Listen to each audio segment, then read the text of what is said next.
ಸ್ನೇಹಿತರೆ, KGF part 3 movie ಯಾವಾಗ ಬರುತ್ತೆ ಎಂಬ ನಿಮ್ಮ ಪ್ರಶ್ನೆಗೆ ಈ ವಿಡಿಯೋದಲ್ಲಿ ಉತ್ತರ ಇದೆ.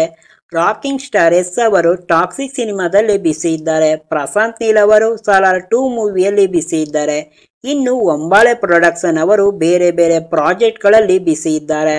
Rocking star Yash, Prashanth Neel, Hombale production ಈ ಮೂರು ಸೇರಿ ಯಾವಾಗ ಕೆಜಿಎಫ್ 3 ಮೂವಿ ಶುರು ಮಾಡ್ತಾರೆ ಎಂಬ ಪ್ರಶ್ನೆ ಎಲ್ಲರಲ್ಲೂ ಕಾಡುತ್ತಿದೆ. ಪ್ರಶಾಂತ್ ನೀಲ್ ಅವರು ಒಂದು ಇಂಟರ್ವ್ಯೂನಲ್ಲಿ ಕೆಜಿಎಫ್ ಪಾರ್ಟ್ 3 ಶೂಟಿಂಗ್ ಬೇಗ ಶುರುವಾಗುತ್ತೆ ಎಂದು ಹೇಳಿದ್ದಾರೆ. ಪ್ರಶಾಂತ್ ನೀಲ್ ಅವರು ಈಗಾಗಲೇ ಕೆಜಿಎಫ್ ಪಾರ್ಟ್ 3 ಸ್ಟೋರಿಯನ್ನು ಕೂಡ ರೆಡಿ ಮಾಡಿದ್ದಾರಂತೆ. KGF part 1, KGF part 2 movie release ಮಾಡುವಾಗ ಪ್ರಶಾಂತ್ ನೀಲ್ ಅವರಿಗೆ ಕೆಜಿಎಫ್ ಪಾರ್ಟ್ 3 ಬಗ್ಗೆ ಯಾವುದೇ ಐಡಿಯಾ ಇರಲಿಲ್ಲ.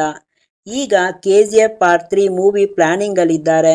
ಇದಕ್ಕೆ ಕಾರಣ ಜನರು ಕೆಜಿಎಫ್ ಪಾರ್ಟ್ 3 ಮೂವಿ ಮೇಲಿಟ್ಟಿರುವ ಕ್ರೇಜ್ ಅಂತ ಹೇಳಬಹುದು. ಕೋಟ್ಯಾಂತರ ಜನರು ಕೆಜಿಎಫ್ ಪಾರ್ಟ್ 3 ಮೂವಿ ಯಾವಾಗ ಬರುತ್ತೆ ಎಂದು ಕಾಯುತ್ತಿದ್ದಾರೆ.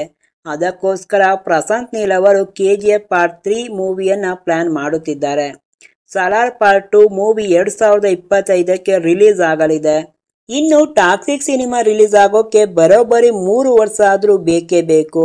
ಕೆಲವರ ಲೆಕ್ಕಾಚಾರದ ಪ್ರಕಾರ 2028ಕ್ಕೆ ಕೆಜಿಎಫ್ ಪಾರ್ಟ್ 3 ಮೂವಿ ಶೂಟಿಂಗ್ ಶುರುವಾಗಲಿದೆ.